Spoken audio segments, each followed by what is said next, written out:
Thank you, Mr. Chairman. The bill we're here to discuss today, H.R. 7137, is a strong bipartisan, bicameral piece of legislation that will help combat human trafficking across our country.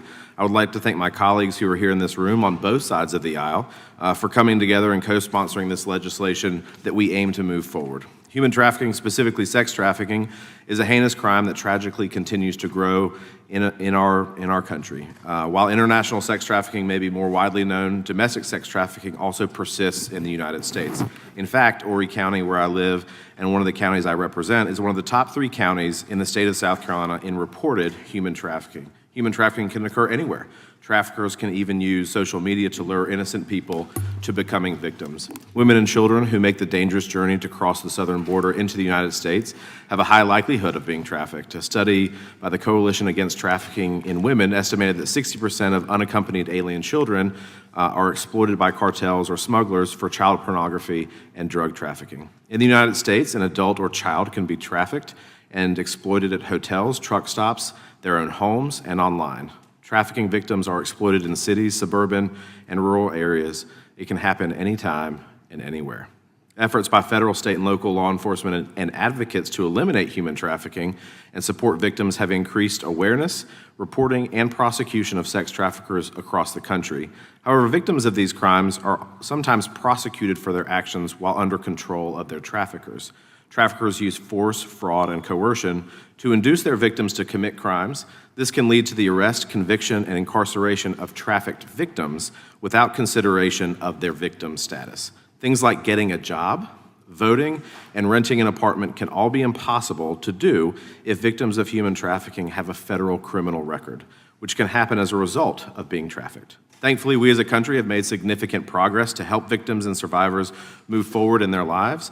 The vast majority of states actually provide some sort of relief to victims for nonviolent offenses committed while under control of their traffickers. These laws allow victims to move on from these horrors, re-enter their communities, and get on with their lives. My own home state of South Carolina, in part due to the leadership of our Attorney General, Alan Wilson, continues to lead on this forward victim-centered approach. The Trafficking Survivors Relief Act follows several states' clear lead and provides federal relief to survivors of human trafficking who have committed nonviolent offense as a result of being a victim of trafficking.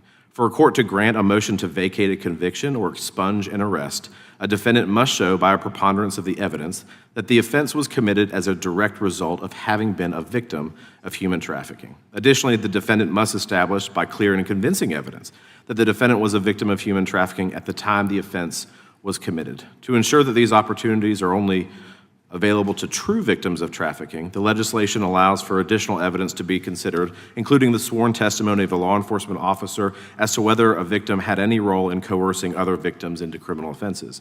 This bill would restore trafficking victims and reintegrate them into their families and their communities while making sure that law enforcement and the courts can protect public safety. This legislation is endorsed by numerous advocacy organizations and law enforcement officials. Multiple attorneys general, including in the states of South Carolina, Georgia, Ohio, Tennessee, and many others, wrote in support of this legislation. Simply put, this legislation strikes the right balance between victims' rights and public safety. Let's work together to fight back against the evils of human trafficking and help the victims and survivors move forward with their lives. Mr. Chairman, I also want to thank this committee for this markup. And the incredible bipartisan support. When you have conservatives like me and Andy Biggs and people on the other side of the aisle like Sheila Jackson Lee and Ted Lieu coming together on an issue like this, you know that it's important. And with that, Mr. Chairman, I yield back.